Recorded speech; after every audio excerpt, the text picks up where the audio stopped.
Hey guys, welcome back to Teen Muscle Radio and episode number 27. So today we are very, very lucky to be joined by RobLipSett.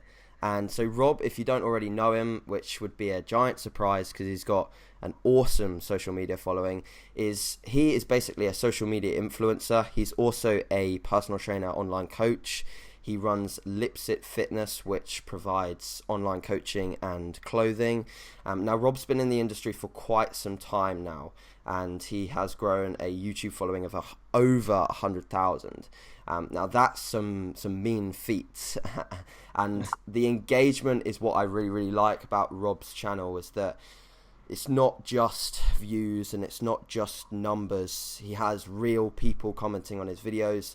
I notice Rob always making an effort to engage with his following, and everyone that I've ever mentioned Rob to has always had good things to say. So I'm really excited about this episode. We're basically going to be diving into social media and how to grow your own, and mainly talking a little bit more about Rob's journey and what he thinks potentially younger people could be doing to maximize their social medias. So Rob, first of all, thanks very much for coming on and giving up some of your time. Oh, well, thanks so much for such a lovely introduction. I was just saying to AJ before this call that he has such good guests on, and he's also just a really well-spoken individual. So I'm really excited to get this podcast underway, and thank you for that. Yeah, it's really nice of you to say. No worries, mate. No worries at all. So, Rob, just to give the listeners a bit of an idea, give us a bit of background as to how you eventually ended up in the fitness industry, potentially what you were doing before, and yeah, just give us a bit of a background in terms of your journey so far. Okay, right. So there's on my journey, there's so many ups and downs. Am I doing this? Am I doing that? But I guess we're going to start from the beginning, okay? Yeah, so I guess I got into fitness from playing rugby, okay? You're from the UK, so you know well about rugby. For any Americans watching, it's our version of American football. Mm-hmm. And so I was really into the training side of things. I was a decent ball player, but I was way better at the fitness and the conditioning and the strength side of things. Uh-huh. So we would have weights before school every single morning before everyone else woke up, and I loved that. There was just something that felt Friday Night Lights about it, and the conditioning and the tire flipping, everything, it was badass, okay? So I loved that. And so that's what got me into the gym. That's what first got me exercising. And then I finished school and I played rugby for a little bit, but then I just started to get more invested into the gym. So long story short, that took over. I still love rugby. I watch it the whole time, but I don't play it. Now, back to kind of school.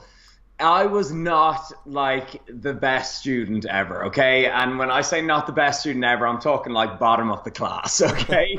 And that's one thing I don't like about the education system, that if you're not good at frickin' maths or accounting, you're an idiot. You're deemed just stupid. You get this big fat F. So I thought I was thick. I thought I was never going to amount to anything. And I just did I actually got into college and I did some half-assed business course, okay? Because again, I was just led to believe that we all have to go to school, then go to college, get a mortgage, have kids, and die, and throw a job that you hate in there as well, just for good measure. So I went to business college.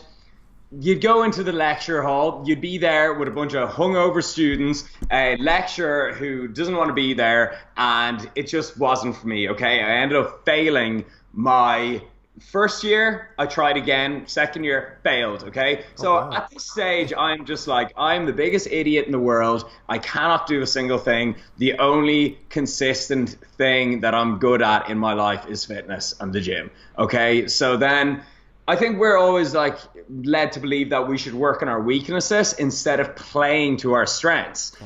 And I just don't agree with that, okay? Yeah. So I said, you know what? I'm going to go pursue what I'm good at, okay? I'm going to go see how far I can take this gym and fitness thing, because it's what I love doing, and it's what I'm genuinely still have a passion for after all these years. It hasn't dulled on me. So I got my personal trainer certificate, sports nutrition certificate, and everything. And funnily enough, I passed those exams without having to study. And I'm not saying that I'm just so great. I'm just saying if you're actually passionate about something, you'll succeed in it. Yeah, sure. And so then I started a Facebook page. This is in 2015, maybe 2014. Okay, wow. And that was my first like ever thing. And I started writing, instead of statuses, I'd write articles and posts, like informative, evidence-based nutrition training protocols. Absolutely. And people would tag their friends, and then they'd end up inboxing me for plans and advice. And that is when the business was born. I was like, okay, I can make a living out of this. I can be an online personal trainer because people are literally asking me for plans online every single day. And so then I transitioned onto YouTube, and it just grew from there. So that's an intro of how it began, really. Amazing. Yeah, I mean, it's such a cool journey, and it's kind of quite similar to the way that I got into the fitness industry, because I was never like an academic either, and I was constantly worried about the fact that I wasn't progressing in my studies. And I can remember being at college and taking up some subjects that, you know, were relevant to what I wanted to do, but I was still really bad at them. And I honestly, I just wanted to progress. Like, I had a huge amount of passion and work ethic for all of my training, and that was something that drove me into the fitness industry as well. And, you know, I'm sure we'll get into it later into the podcast, but I think now, unfortunately, there's more people get into the fitness industry that aren't driven by that, and that are actually driven by other external factors that are just not the right things to be driven by, and they end up falling by the wayside. And, you know, I think hopefully we'll maybe reach a few of those people that are considering it, and they'll realize, oh, okay, actually, no, I do actually love something else a little bit more than the fitness industry, and maybe I should leave it to the people that actually really, really love it, right? Yeah, I think some people see the glamorous side of it, and they're like, oh, you get to go to the gym for a living, and they don't see the actual real work being done. They don't see you actually helping people. You don't look at the advice you're giving out, the research you're doing, and like the actual groundwork, really. And then so people get into it for the wrong reasons, and they don't actually remember to give back. Yeah, no, for sure, absolutely. So Rob, when people think of a YouTuber or think of someone that runs their own business, I know quite a lot of people are interested in what I do on a given day, what I do when I wake up, how I plan out my day, etc. So maybe just talk us through what an example of a normal day in your life looks like, and maybe sort of any rituals or routines that you specifically have that maybe have impacted you in a positive way over your career in the fitness industry. Absolutely. Well, the first thing that I do every single day, it's like one of the very consistent things in my life, is I write out a to-do list every single day. Either the night, like just before I go to bed, or just as soon as I wake up in the morning, I plan my day with a to-do list. Don't be writing it down in notes on your phone. It has to be physical, right? It has to be real life, okay? Physical puts it out into the world, makes it happen, okay? So that's one thing that I do no matter what. But my schedule can change a lot on a given day, but I always try to do something productive. Sure. Be it, you know, a podcast like this, an interview, put up a video, have a meeting with someone, something always like that, you know, leave the house and actually get out into the world. Yeah. But my typical day is I'll wake up in the morning, I'll have breakfast or whatever. Maybe sometimes I won't have breakfast if I'm cutting or something. I'll delay my first meal, but then I'll get started on emails, do some plans, and then I'll probably go to the gym around 11 or 12 midday. That's just when I feel best going to the gym. I'll get home, I'll eat, I'll usually go about my errands, and then again, it's back on the laptop, editing and packaging orders, and, you know, the usual mundane stuff that people don't often see. So they think it's just trips to Monaco and Texas and, you know, having all this fun. But there is a lot of just behind the scenes work of me on my laptop up until 3 a.m. some nights. Wow. So like a lot of, like when you're running an online business, a lot of it is going to be you sitting at a laptop, but that's cool. You know, it's interesting, and I do not mind it at all. And of course, you get to choose your own hours. Yeah, no, that makes total sense. I think a lot of people, again, with the whole getting into the fitness industry and growing social medias, think that it is just some sort of massive relaxing job where you can just... They think it's some free-for-all. They literally... It's like I always say, you will never, ever, ever build your dream life without putting in some form of effort. It's just not how the universe works. It's not that easy. Yeah, and obviously, as you progress, I'm sure that you will in future maybe employ people to do the jobs that you don't particularly enjoy doing. I know that you super enjoy doing your own vlogs and your own edits as well, but when you don't have the time to do the really, really fancy stuff, I know that you've got other people following you around with a camera, and that's something that's obviously come over time and you've invested in, but you didn't start with that, which is something that I'm really interested in, as to sort of when you initially started like producing content, what did it look like in terms of the equipment or the infrastructure that you had? Because I know it was something quite special that you actually started with, and how's it progressed over time to you actually getting now some younger guy following you around with a camera for some I'm actually so glad you asked this, because like the start is like something that I always just like look back on. I'm just like, man, that's just so funny. It's just so interesting to look back on. And a few YouTubers, when they like make it big, quote unquote, whatever that means, they delete their first videos because they're embarrassed of them or something. And I'm like, no, you can't do that. I'm looking back. I actually literally look back on one of my first videos today, and I'm just like, this guy can hardly string a sentence together. And so, yeah, like I started on my iPhone. Literally iPhone 5, right? Because iPhone 7 wasn't even invented, right? So we're on the iPhone 5. I'm living in this B&B hostel thing, just long accommodation, right? There. Yeah, exactly. Go watch the first videos. There's like random people in the background walking in my video. The house is a complete mess. Like it's just it's not where I wanted it to be. No. But that's the thing, okay? I started, and people are always waiting for the perfect camera, the perfect time, the perfect opportunity. Oh, I got to get the perfect intro, and what happens? They never start. Yeah, okay, everyone's all this. And no one actually does anything. Everyone talks about doing, but they never actually just wake up and go, okay, today's the day I put my boots on and get out there. So the start is like the hardest. The start is the scariest. The start, you'll see the slowest progress, but you got to start. It's the most important part. Yeah. So like pick up your phone, anything, start posting on Instagram, whatever, just begin. And you'll get better at it over time. No, for sure, absolutely. I think obviously your journey with starting with an iPhone is quite different to that of some younger people that are starting now. I know quite a few people that I'm close with that have invested loads of money in a camera and a microphone, wanting to sort of copy these YouTubers or be like them. And I think what they don't realise, it's almost like the analogy or the scenario where you get a younger trainee and they're starting to copy IFBB Pro workouts. They don't realise that in IFBB Pro didn't start with that. And I guess it's the same with sort of the technology or the advancement of what you've used over time to record your stuff. Yeah, that's so true. It's like putting the cart before the horse. Yeah. And it's like they buy all this equipment and then they figure out in 10 videos down the line, they don't really like making videos. Yeah. They don't really like YouTube.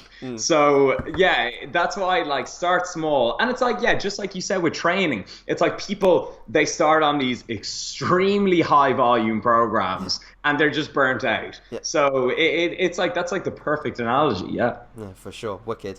So when you started producing content, Rob, I know that you had a Facebook page, etc., and you were looking to put out more advice and tips and things like that. So what was the main driving factor towards you starting a YouTube channel specifically?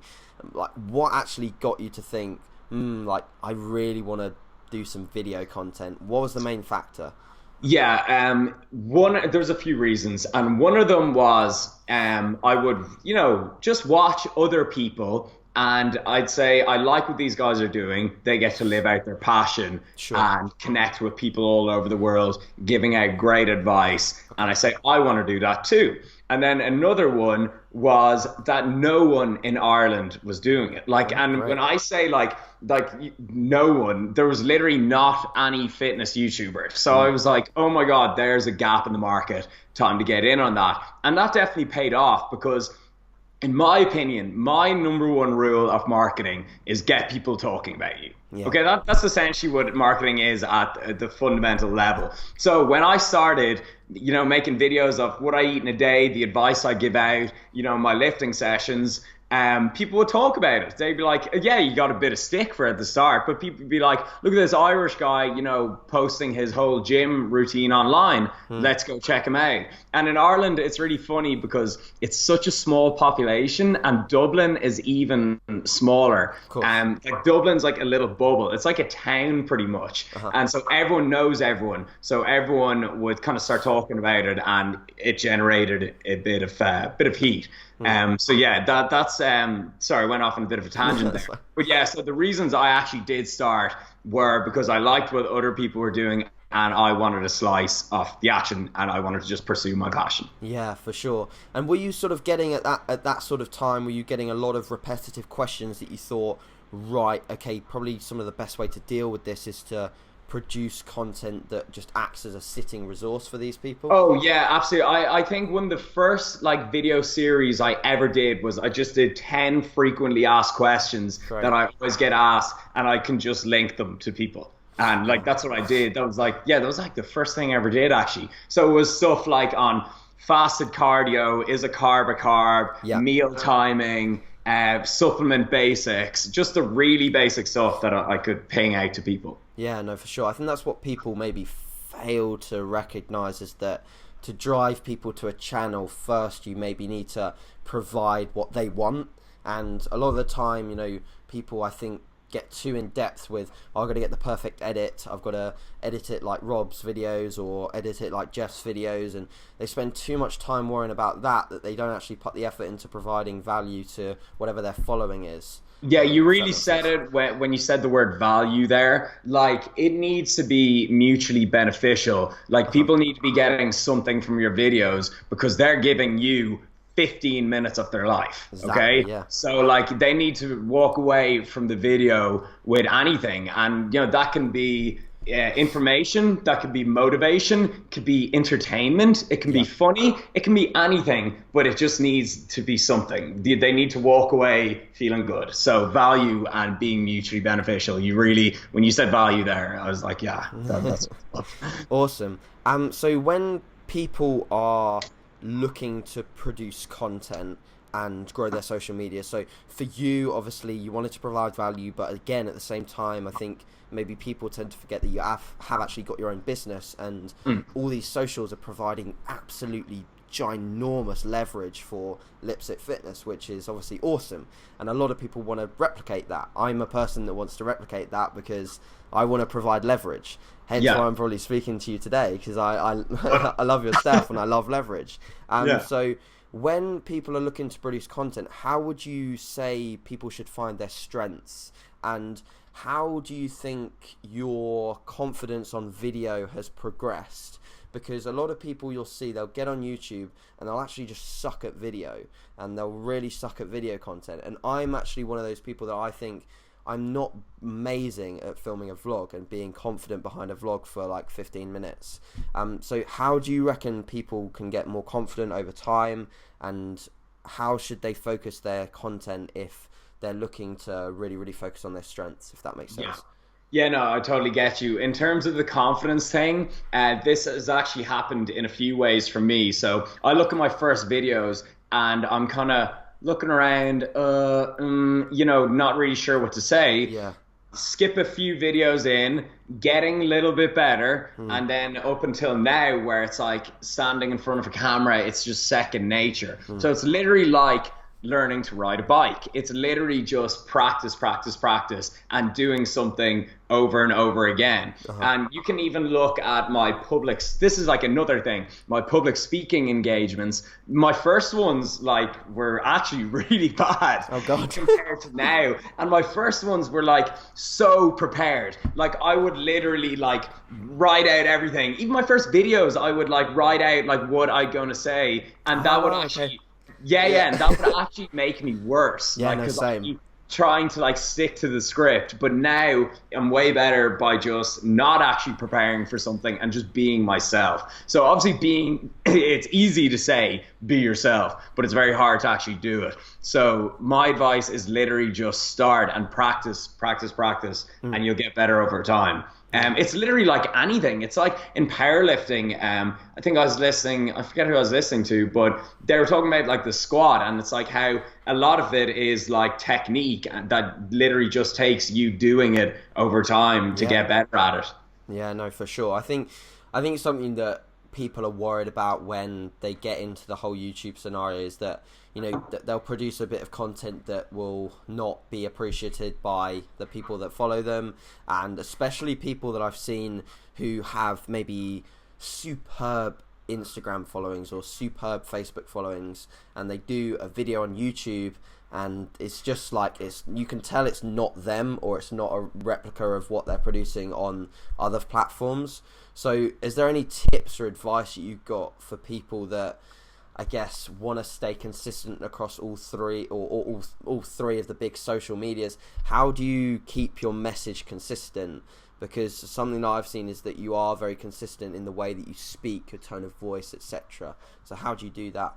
Yeah, that's actually, it's funny you mentioned that, because a lot of times when people, they might have a big Instagram following and it doesn't always carry over to YouTube. Yeah, that's because you know, maybe people are, because Instagram is just photos. You know, photo and video are very different. So people might just like how you look. They maybe, if you're one of those ass Instagram girls with millions of followers, it's just going to be people, you know, there for your ass like. And then when you do a YouTube video, they don't actually care what you have to say. Yeah. So your message has to be kind of consistent across the board. Like, so compare that to someone who's giving out like their personality on Instagram. People will be like, I actually want to hear what they have to say. So I'm going to go click on their YouTube. So that will carry over. And YouTube actually tends to carry over on to all platforms. I actually think YouTube and video is the most powerful kind of social platform, because people really get an idea of what you're like. You're like talking, you're like real life in front of the camera. You're just not posting a still out of your 24 hours a day. You're like, you know, proper bringing people along with you for your whole day. So people really get an idea of what you're like and get invested in you.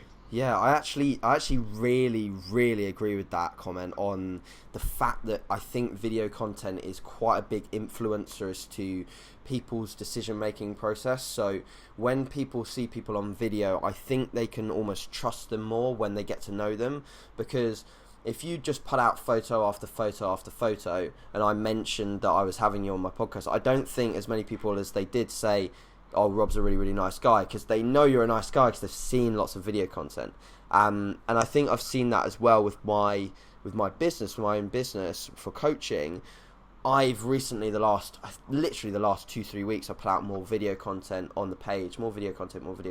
Pretty much every day I've had an inquiry, and that's way higher than it usually is. Yeah, AJ, we are on the same page here. That is like such a brilliant topic, and from a business point of view, I can tell you that is so true. Like, when people know the person behind the brand, they are more willing to invest in that brand. So, I brought out an ebook. I do online coaching as well, and people are like, I'm not just like on some like fake profile. Like they know you as a person. They're like that. So what you said is just so true. They get to know the brand on a personal level and they connect more. Yeah, no, for sure. I think, and that's part of the reason why some people have just got to push the boat out and have the confidence to do it, because I think once they do it, even if it's not perfect, like the videos that I've put out this week, I'm literally sitting on this chair. I've got my iPhone pinned against the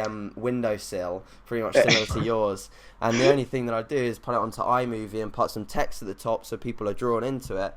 And that's it. It takes me like 5-10 minutes. People complain that it takes too long. Some people literally prefer that because it's more personal. Yeah. I forget who it was. It was some massive YouTuber. She always does her own vlogs, and then for 1 or 2 videos, she got it like really highly highly edited, and people said, I just prefer when you do your own vlogs. And I got actually like similar feedback. You know, when I'm doing a talk or something and I need a videographer to record it, that's fair enough. But what I actually found works best for me and my audience is when I vlog half the day myself, holding the camera, and then half the day, you know, higher production. So you get the best of both worlds. You get that personal touch. And this is actually, it's like kind of it's on the topic. But basically, when Kylie Jenner, when she posts a selfie, that gets more engagement than when she posts a professional photo shoot, because people feel like she's sending them that selfie. People feel like she's in the phone with them, you know? So it's just a really way of thinking of it. And it's like, I think it's like a big social experiment sometimes. I just think it's so interesting. So yeah, sometimes lower quality can be better, and it can feel more personal. Yeah, no, it is interesting that, and it's something that you can't always predict. So like the algorithms of socials is just so confusing. Like there's so many things going on that you can never think, okay, right, I know this bit of content works at this time, and I'll look at my analytics and I'll go, okay, well, I know my followers are here, and that works really, really well. Because you post something and it will just absolutely flop for no reason. You'd be like, I put loads of F into that. There's no chance that's going to flop. And then it just completely flops. And you're like, well, what the hell went on? Some of my like worst vlogs have the highest views. That's like mad. It's just like, it's so unpredictable. Like, it is crazy. That's why I love it though. It's like big social experiment. Yeah, no, for sure. That's the best thing about it. So when it comes to growing your social media and regular actions that you take to be consistent, what does it look like across your platforms? So give us a bit of an idea as to how consistent you are on everything. So how frequently are you Snapchatting? How frequently are you using IG story? How frequently do you post on Instagram? You know, all of these things, what does it all add up to? Yeah, absolutely. A great question. And consistency and frequency, it's not only one of the most important parts, it's one of the hardest. Yeah, you know, like it really is hard, because people think that like, oh, it's no big deal, you know, you just post or something. But it's like, this is your job and you got to show up to work every single day. So I post on Instagram and Snapchat story, Instagram story and Snapchat multiple times a day, at least 5 to 10, you know, snaps or videos. Instagram, I haven't missed a day in a year. So I post a photo on Instagram every single day. Like, even if I'm stuck for something to post, I'll like do a throwback or something. Because if you actually stop posting, you'll stop appearing in people's feed. Is that how it works? You actually like fall off people's, like if people don't constantly see you, you actually fall off their news feed. That's the algorithm can really like screw you over with that. YouTube is of course the hardest. Like there's been a lot of videos done about daily vlogging by daily vloggers, and they break it down on how stressful it is, and they're like, for most people, you know, it's not worth it. And I've actually done daily vlogs myself. I think it was like leading up to my competition, and it was so difficult. Like, people don't realize there's 6 hours of editing behind a lot of videos. Like, and then you actually have to do it. You have to think of content. Like, people are just like, oh, you're a YouTuber, your life's a joke. It's easy, and it's like, it's really difficult. So for me, a sustainable video frequency is 3 to 4 videos per week. So like maybe this week I've only done like 2 videos, but maybe a week after I'll do 4 to 5 videos. So on average, it's 3 to 4 videos a week, or every second day, which is still quite hard. Yeah, no, I bet. Like if you do, I'd say like 2 videos per week, that's like even not that bad, you know? It's actually quite, you definitely want to do more than 1 a week, but like 2 videos a week, I think, is good for most people, and it's like the minimum to see some good growth. For sure. Yeah, so that would be my main ones: Instagram, Facebook, every single day, Snapchat and Instagram stories 5 to 10 a day, and then YouTube 3 a week is probably the most solid recommendation. Nice, for sure. When it comes to Facebook, what are you doing on Facebook at the moment, and have you shifted more towards using Facebook as like a, I guess, sort of an advertisement for your coaching and for your clothing brand, as opposed to putting out informative content? Is that the route it's taken? Yeah, unfortunately, like, it's actually funny, okay? Because like I said, I started on Facebook, okay? My Facebook page was the first thing that I ever did on social media. And now at that time, Facebook was really good, and it was really the growth was naturally organic. Yes, and then they changed the algorithm. Mark Zuckerberg was just like, I want to retire. I want to make hella dough, so now you got to pay for ads. But now, like, Facebook is still brilliant on that sense. Like, if you actually pay, you will actually get seen a lot. So I have an upcoming Google AdSense and Facebook ad campaign. It'll be launching in, I think, like 2-3 this month anyways, but it does not grow naturally, but it is really good if you actually do it properly. But then Instagram right now, really natural and organic.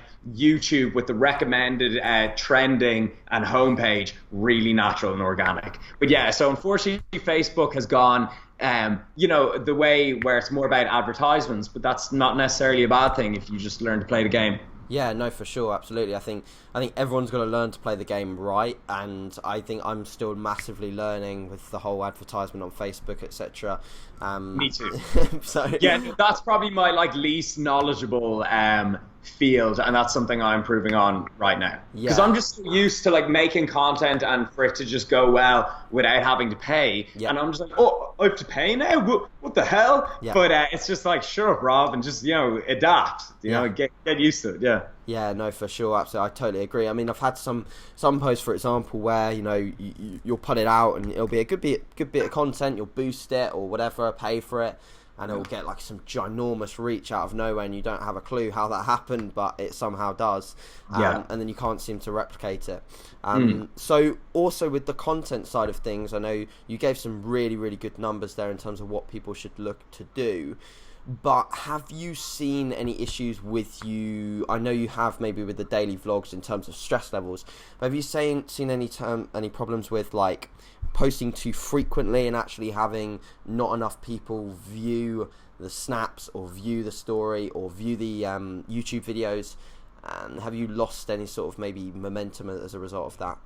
Yeah, me personally, I haven't, as that's always been something I've been quite wary of. And I'm like, I find it stressful enough, posting sometimes once a day on Instagram. Some days I'm literally on my laptop for the entire day and I'm like, what the hell do I post? Yeah, crap. So yeah, exactly. So I haven't had any problems with posting too much. But some people I do see, they post way too often, and it's actually the same as what I mentioned previously about dropping off the newsfeed. Only a certain amount of posts will appear, because that's unfair on other people. Like, imagine if you're posting 6 times a day and every single one of them is showing up on people's newsfeed, whereas someone who posts once a day and they might not show up. So yeah, you can definitely do overposting, in my opinion. But so Instagram, I'd say 1 post to 3 posts, you're in the safe zone. I think it's a good balance.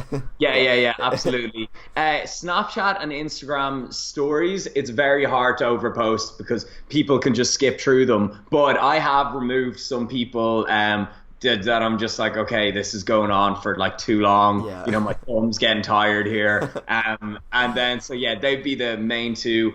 And then on YouTube, unless you're like established as a daily vlogger, once per day could be not only a little bit too much, but just like a little bit too stressful as well. So yeah, that would be my take on overposting. Yeah, no, for sure, absolutely.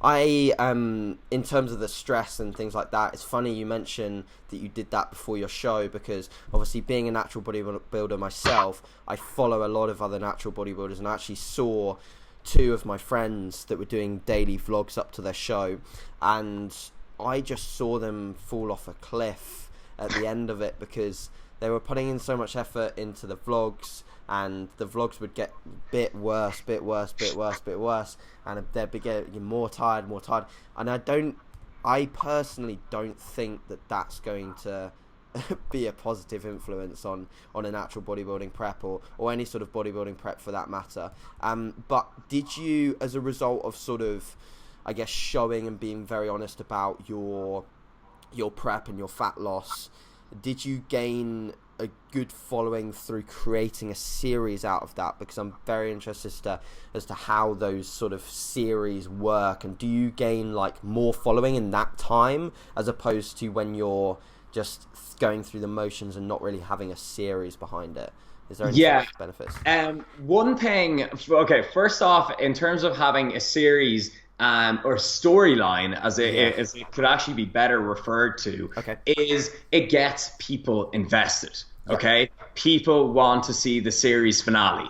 You know, so yes, you've got a storyline, you've got a beginning, middle, and an end. And I see some YouTube channels, and they actually like fall off. Their engagement goes really low because they never actually have anything going on, or they never have any like, what's the word, like a finale, you know, any build or anything. Yeah, like nothing going on. Like you always, and that's the annoying thing, is you always got to be doing something. You know, you got to keep the content interesting. It can't be the same year after year. So that's why, like this year, I'm going traveling. Like, you know, I'm going to start another company in a couple of months. You know, bring out some more clothing or something. Just always keep things interesting.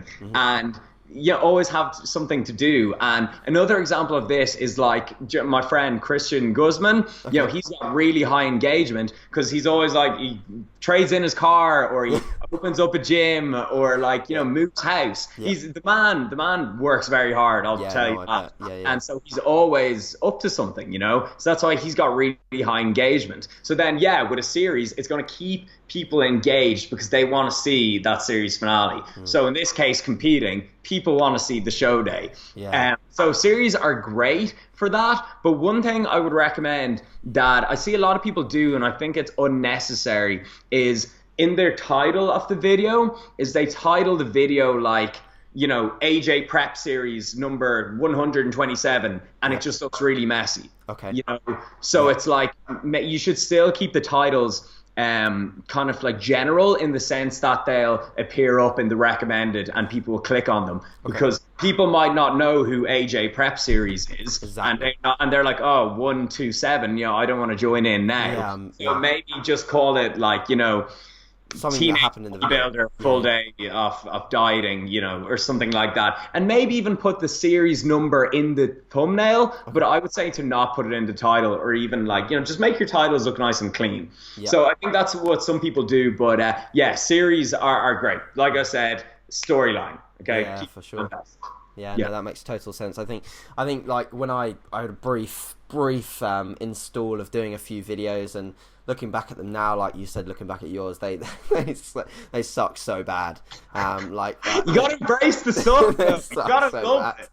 Yeah, no, they suck so bad. No, the full day of eatings one were horrible. They were so bad, and just absolutely no talent for video whatsoever. So bad it's good. Definitely. Maybe it was so good it was bad. And I think I did actually somehow gain a bit of traction out of them, which is incredible considering the content in them.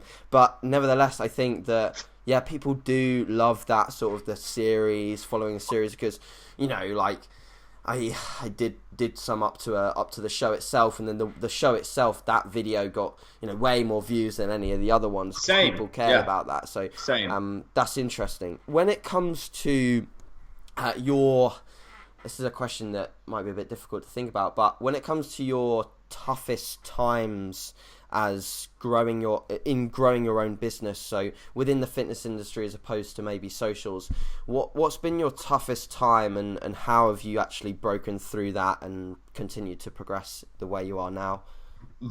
So like that actually kind of touches on the last question. Sometimes you get a sense of, what the hell do I do next? And you're unsure of where to go, and that can be like really confusing. You start comparing yourself to others, you know, you start getting a little bit of anxiety, and it can be a real like head wreck. And I think once you stop having fun with it and you start forcing content, that's when people can pick up on that.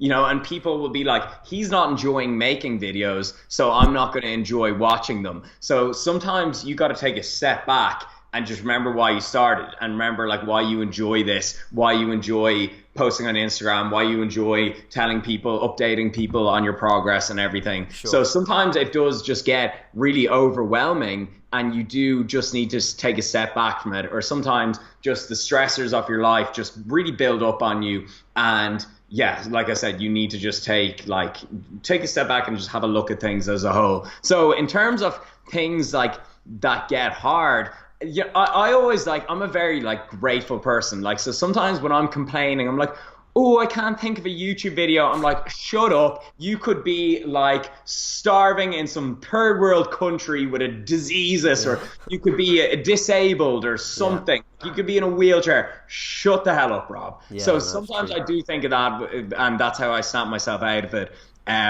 But yeah, there's definitely times where it does just get a bit of a mind fuck, excuse my language.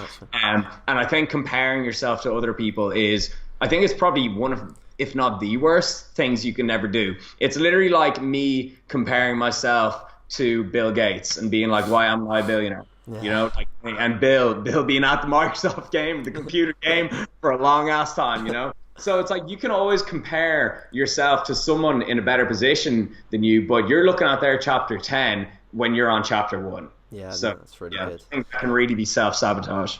Yeah, no, I totally agree with that. And that goes across everything. So that goes from, just comparing yourself to other people's physiques and comparing your business to another business. And whilst this can be beneficial, you need to take it with a pinch of salt, because take example and take inspiration, but don't be hard on yourself. Don't be negative on yourself. It's literally pointless. Yeah, if anything, the best people, or the people that progress the most, in my opinion, are the people that look at other businesses or look at other physiques and think, right, okay, that's great, that's really, really good, it's ahead of me, but how can I do it better?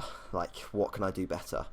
So spot on. Yeah, and it's actually quite funny, and I know this might sound like, oh, Rob, you're such a typical airhead, gym head, but I think bodybuilding has so many, and building a good physique has so many analogies that carry over into business and the real world. This is what I personally think. I think teaches you a lot of discipline. It teaches you patience. Oh my God, does it teach you patience? And it teaches you that results do not come overnight.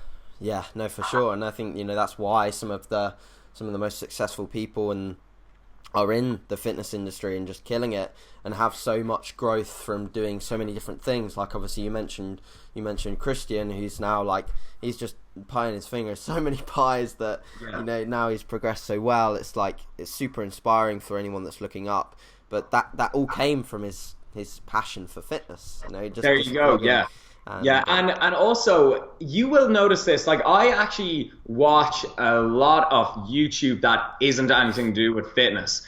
So for example, even I know you can love him or hate him, but Tai Lopez, he's been quite, he's got his name out there, or even Gary Vee or anyone who's great. I love Gary, but they all hit the gym. They all exercise. They do. Literally, every successful person exercises daily. I'm telling you that it is so important for a business mind. Yeah, no, for sure. I totally agree. That's a really interesting point, actually. I think a lot of people touch on that.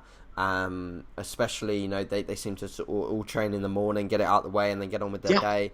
And there's something quite rewarding about that. I know that when it just, especially training in the AM as well, it kind of puts you in a really good frame of mind. Starts your day off right. And I think people sometimes look at lifting weights or the gym as this vain thing, and I actually think I can become a bit of a deep thinker at times, and I think it's a lot more important than some people portray. Yeah, no, I totally agree, Rob.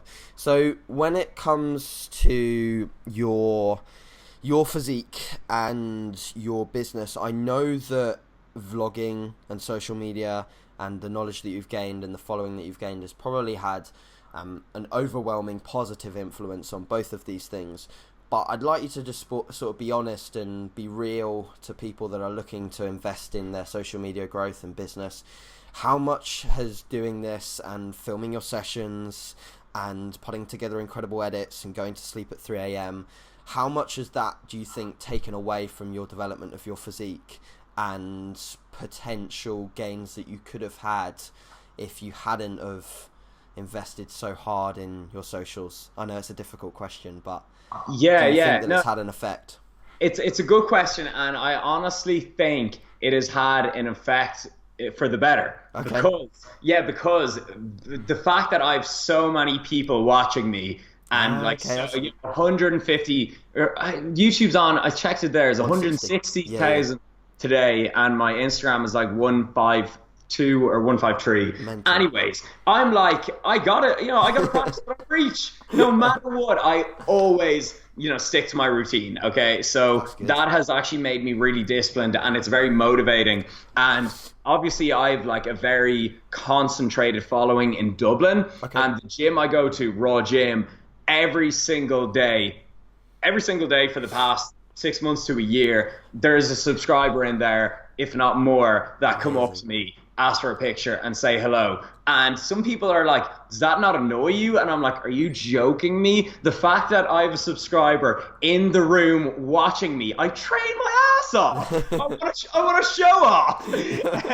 So it's definitely made a better, it's definitely made my physique better. And of course I can work whenever the hell I want. I can, if it becomes 12 o'clock and I'm in the middle of emails, I'd say I'm going to do them later. I'm going to hit the gym. So no, it's definitely had a better effect on my physique. And do not forget that I came from a 9 to 6 office background, working for someone else. And that actually had, like, I still got to the gym as much as I can, but it would come to 6 o'clock, I'd get off work, it would take me about an hour to drive home in traffic. 7 o'clock, I'd eat dinner. 8 o'clock, gym closes at 9. I'd be lucky to get 45 minutes in. So that actually had more of an effect on my physique. Yeah, no, that's a really, really good comment, because I think a lot of people think that the whole YouTube thing takes time, and you put all this effort into the edits, and that's really, really true. But and at the same time, it's the way you manage your time that makes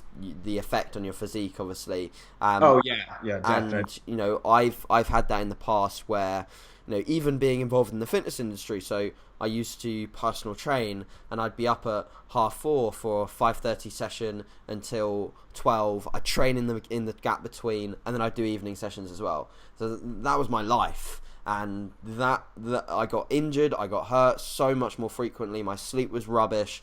I probably wasn't growing as effectively. Oh gosh, don't talk to me about sleep. It's so important. Yeah, exactly. It's crazy. Yeah, but exactly. And so once you actually start working for yourself, and you have your own business or whatever, you work on your own hours, you have to get really good at time management. Yeah, you have to. Yeah. You've no choice. So scheduling my gym sessions is something I've gotten better at. Yeah, for sure. Wicked. So one of my final questions on socials for you, Rob, and it may be a bit of a difficult question, but I'm sure you'll be okay with answering it. So when it comes to, obviously you've got your own business, got the coaching, got the clothing, got all these revenue streams, how much or what realistic earnings do you look at or do you receive potentially from your YouTube side of things? And how, mainly, if you're, I 100% understand if you don't want to get too in depth on the numbers itself, but how is it mainly growing? So what sort of growth have you seen from starting with the camera on the wall? And obviously not like that was a free investment. You've obviously invested in cameras and stuff, but how much has it grown from that to now? And give people maybe a realistic idea, as open and honest as you can be. Yeah, absolutely. And that's like something I'm actually want to make a video on this week.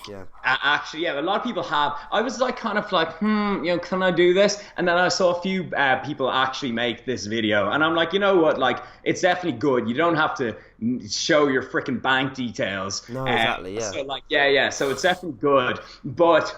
So to compare, like 2015, I was doing more than breaking even, which is like, and like, traveling and kind of doing whatever. So that was great, because you got to remember that 98% of businesses fail. They literally fail. Yeah, no money. Yeah. You only hear the 2%, right?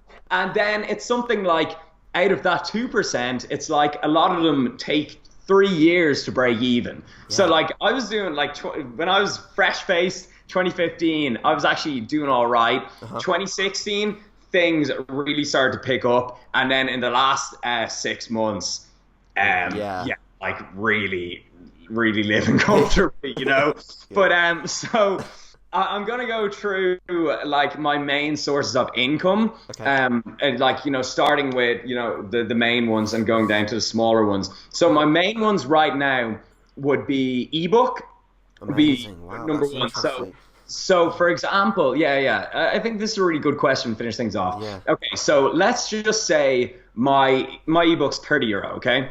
I have 160,000 YouTube followers. Okay. Yeah. Let's say a measly 1% of my audience buy that. Yeah. Okay. You know, you can do the maths. That's like over 30 grand in a week. Okay.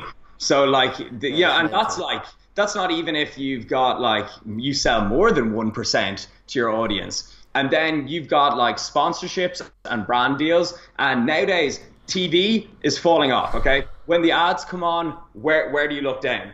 You look at your phone. Okay.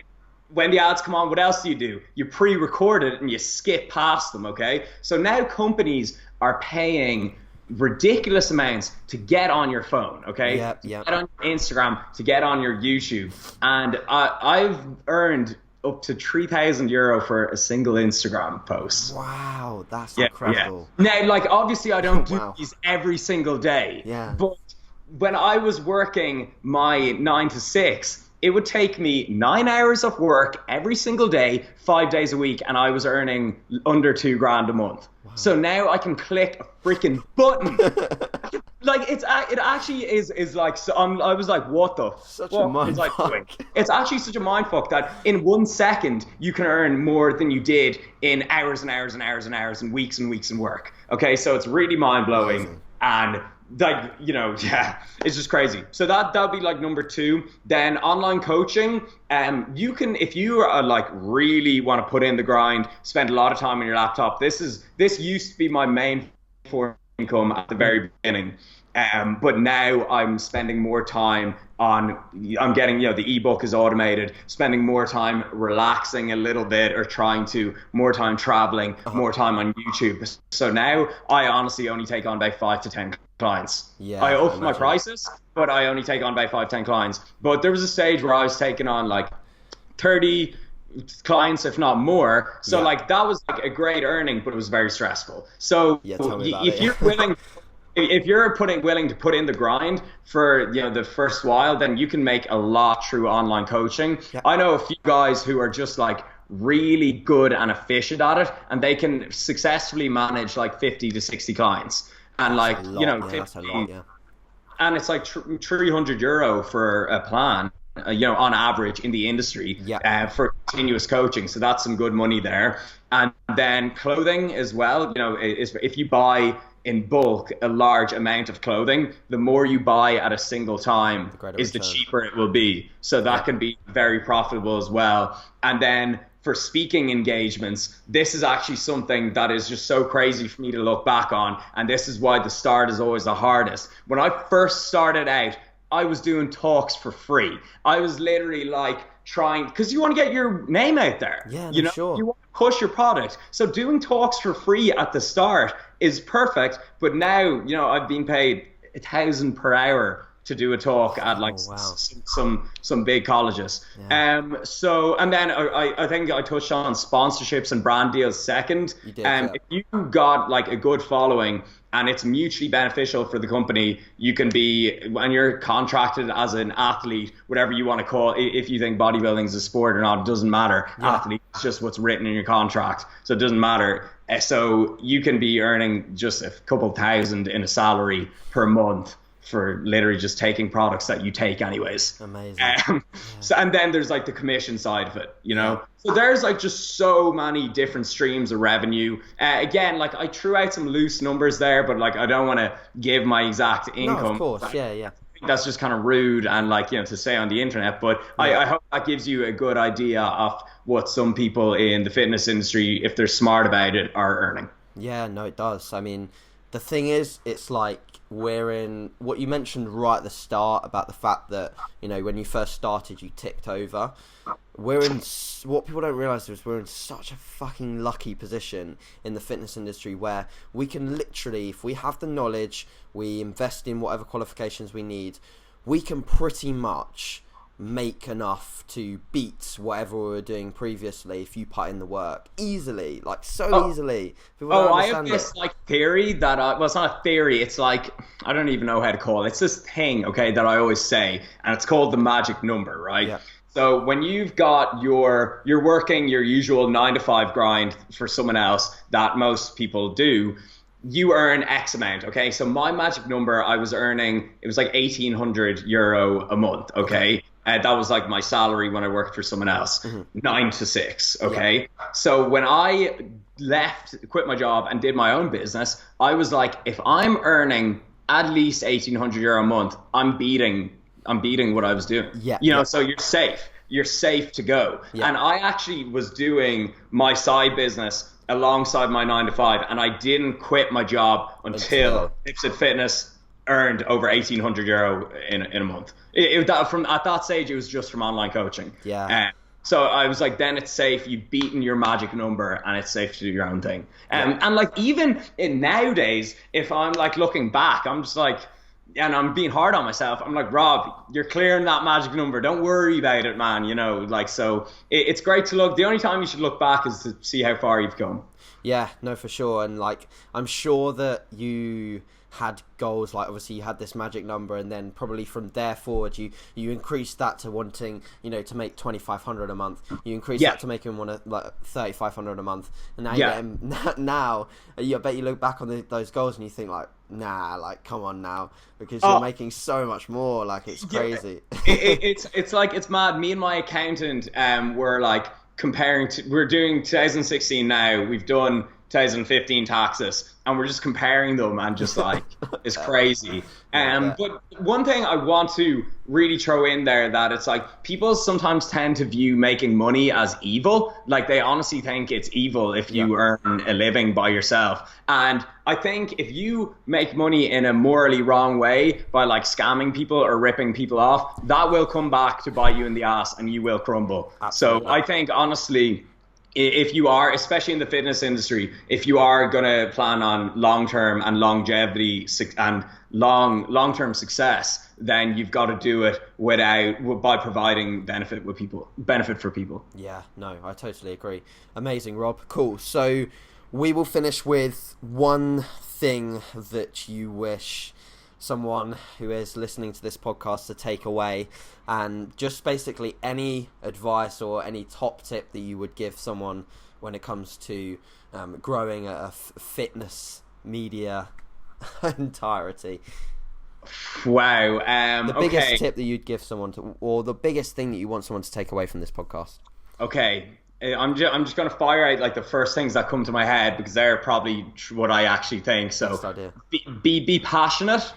Okay, be driven, and be prepared that it is not going to be easy. Do not kid yourself into thinking that you're going to build this dream life by luck, or that it's going to be easy. Sure. And please keep in mind that the start is always the hardest, and the start is when 95% of people quit. Yeah, no, brilliant. Awesome, Rob. So thanks again very much for your time. I really, really appreciate it. And I think this will provide an amazing resource for people, Rob.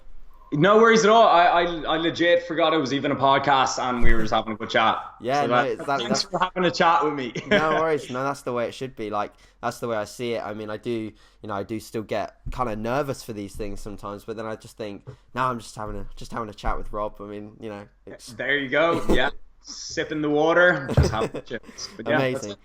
So, guys, if you've listened to this podcast and enjoyed it, then please do give it a share. So either directly send the link to your friend or share it across on Facebook, on social media.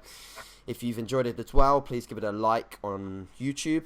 I'm sure Rob will maybe scour the comments. If you have any further questions for Rob, then please leave them in the comment section, because I'm sure Rob will see them and can potentially answer them. Which is an amazing opportunity to sort of, engage with Rob.